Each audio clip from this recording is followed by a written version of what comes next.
Hi. Hi, Jen. I'm Courtney Rose. I'm from Florida Government. I wanted to ask you, you were talking about abortion medication. There's a conservative group in Texas that's seeking an injunction to stop mifepristone distribution. The group is called Alliance for Defending Freedom. What will you do or the White House do to help counter the suit? I know that this touches on what you're trying to do to expand access to abortion drugs. And will you more clearly argue that the FDA's regulations on the abortion pill preempt state law?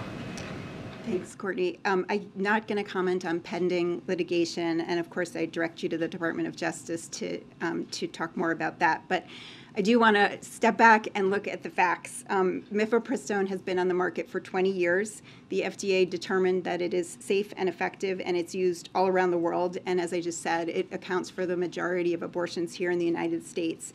Lawsuits and other extreme measures that have been announced by state officials, including threats to the litigation you just referred to, threats to pharmacies, are about coming after the right to access care and FDA-approved medication.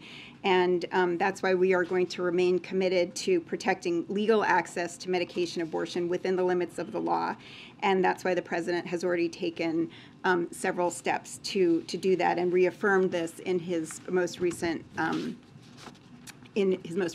presidential memorandum on medication abortion. Talking about supporting state-level leaders and working against legislation that restricts abortion. Can you be more specific about what that means, how you're supporting them?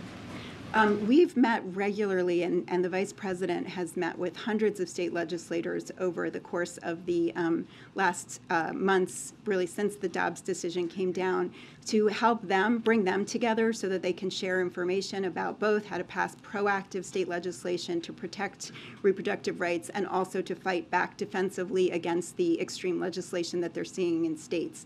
And so you've already seen a number of states pass helpful legislation, and as I just mentioned, the fight goes on because there are 100 bills already filed in the 2023 legislative session that are anti-choice, and so we will continue to work with state legislators, governors, mayors, and state attorneys general to help them in that fight.